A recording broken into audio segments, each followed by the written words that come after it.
master degree, B.Ed degree, and a 2-year diploma in nursery teacher training. She's a teacher. She wants to help shape and develop young minds of our future, but she's still not good enough. She has been sacked from not one but two jobs at schools in two different cities. May I tell you why? Because of her identity.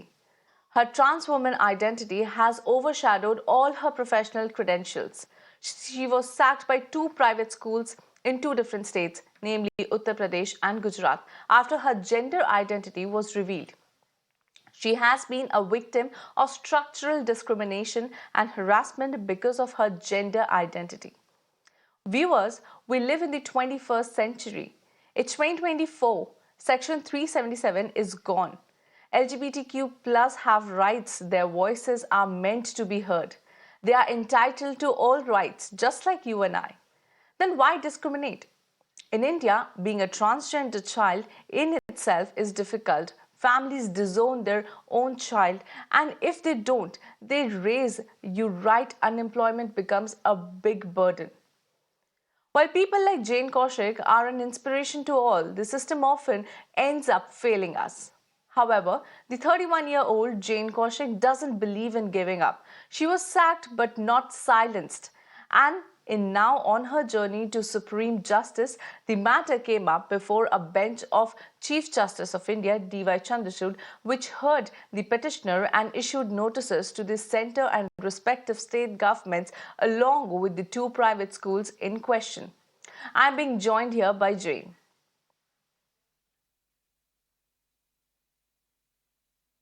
Now, Jane, what actually happened? You are a school teacher and then you were removed from there and then you got another job, but before even joining, you were removed. What did they tell you?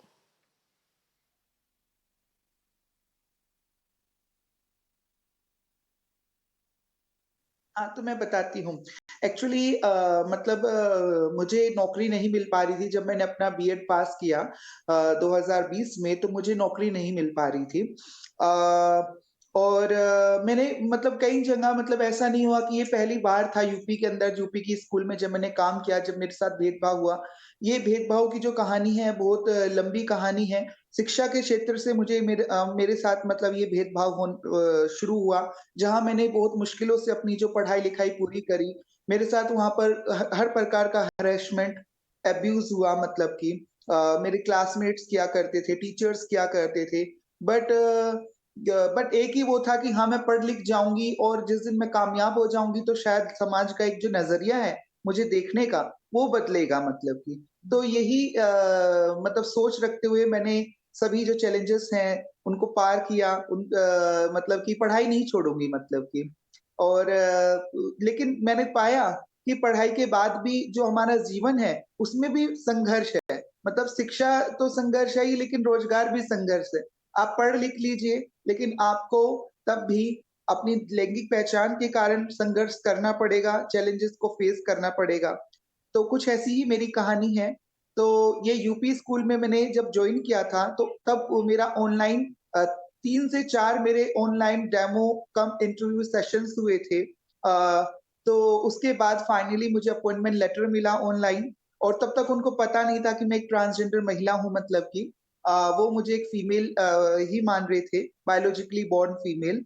और जब मैं वहाँ पर नवंबर and 2022 की ये बात है, जब मैं वहाँ पर गई, तो उन्होंने पाया कि जो मेरा आईडी कार्ड्स हैं, Aadhaar card, PAN card, voter ID card, वो तो मेरे जेन कौशिक नाम से हैं, लेकिन जो मेरे एजुकेशनल Okay. डॉक्यूमेंट्स हैं, क्योंकि स्कूल में जाते ही मैंने अपनी जो जॉइनिंग फॉर्मेलिटीज़ थी वो पूरी करनी थी, तो उन्होंने पाया कि उसमें मेरा जो नाम है वो मेरी नेम जी. ऑफ बर्थ है, जो मेरी फैमिली ने दिया था मुझे, और मेरे आईडी डॉक्यूमेंट्स में मेरा नाम जो है जेन कौशिक है। तो उन्होंने कहा ये डिफरेंस क्यों है? तो मैंने उनको बताया कि क्योंकि मैं एक ट्रांसजेंडर महिला हूँ और मैंने अपने जो लिंग को बदला है, मतलब इस वजह से ये जो मतलब डिफरेंस है मेरे एजुकेशनल डॉक्यूमेंट्स में और मेरे आईडी डॉक्यूमेंट्स में। तो उन्होंने कहा कि क्योंकि एक रूरल एरिया में ये विलेज है, जो नवीन मिश्रा थे वहाँ पर कोऑर्डिनेटर, जो मेरी जॉइनिंग फॉर्मेलिटीज़ पूरी करा रहे थे यूपी स्कूल में। उन्होंने कहा कि आप किसी को नहीं बताएँगी कि आप एक ट्रांसजेंडर महिला हैं या आप इस जेंडर से बिलॉन्ग करती हैं। यही बात एक बार मैनेजिंग डायरेक्टर साहब ने मेरे साथ एक मीटिंग के दौरान मुझे जो स्कूल के मैनेजिंग डायरेक्टर हैं सनी गुप्ता, उन्होंने भी कहा कि ये बात मैंने अपनी वाइफ को भी नहीं बताई है, तो आप भी किसी को मतलब अपनी वाइफ तक को नहीं बताया कि आप एक ट्रांसजेंडर महिला हैं, तो आप किसी को नहीं बताना कि आप एक ट्रांसजेंडर महिला हैं। लेकिन मैं अपने जेंडर को छुपा सकती हूँ, लेकिन मैं अपनी जो बॉडी स्ट्रक्चर है, जो मेरा जिस्म है, उसको मैं नहीं छुपा सकती, जो उसकी बनावट है। तो बच्चों से बहुत ज़्यादा मुझे मतलब कि गंदे-गंदे शब्दों से बुलाया जाता था। कोई छक्का, किन्नर, हिजड़ा बच्चे ऐसे बोलते थे, हँसते थे। On the other hand teachers के मतलब टीचर्स भी मिसजेंडरिंग और बॉडी शेमिंग करते थे मेरे साइज़ को लेकर मतलब कि। तो और क्योंकि मैं हॉस्टल में रहती थी, तो जो प्रिंसिपल साहिबा हैं, उनको 1 हफ्ते में मतलब किसी हॉस्टल के बच्चे को पता लगा कि मैं एक ट्रांसजेंडर महिला हूँ और प्रिंसिपल साहिबा को जब ये पता लगा कि ये बात किसी बच्चे को पता लग गई है कि मैं एक ट्रांसजेंडर महिला हूँ, तो उन्होंने तुरंत मुझे दिसंबर 3 तारीख को अपने ऑफ़िस में सुबह बुलाया, क्लास लेने नहीं दी और कहा कि किसी बच्चे को पता लग गया है और हम आप जा सकती हैं मतलब। मैं उनके सामने बहुत गिड़गिड़ाई क्योंकि वो नौकरी मुझे बहुत ही मुश्किलों से मिली थी और मैं उनसे हाथ जोड़ी, पैर मतलब वो करा और लेकिन उन्होंने कहा कि अगर तुम्हें अपनी नौकरी आज भी मुझे उनके वो शब्द याद हैं, उन्होंने कहा अगर तुम्हें अपनी नौकरी इतनी प्यारी थी तो किसी बच्चे को पता कैसे क्यों होने दिया कि तुम एक ट्रांसजेंडर महिला हो? और उन्होंने कहा जब मैं उनसे हाथ-पैर जोड़ रही थी, उनसे गिड़गिड़ा रही थी, माफ़ी वो मतलब कि अपने हाथ जोड़ रही थी इसलिए कि मैम आगे से ऐसा नहीं होगा या मतलब तो वो मुझ तो उन्होंने कहा कि ये रोकर और हाथ जोड़कर तुम हमारा टाइम वेस्ट कर रहे हो।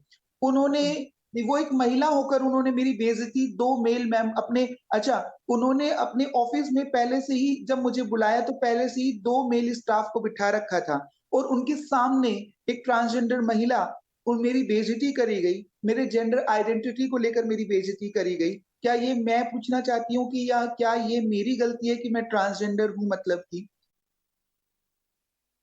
Ji Jane. Jane, we wish you all the very best in this fight and you will definitely succeed. And इसी नोट पे मैं आपका बहुत बहुत शुक्रिया जताना चाहूँगी हमारे साथ जुड़ने के लिए और अपनी कहानी हमारे साथ शेयर करने के लिए. On that note, viewers, it's a wrap.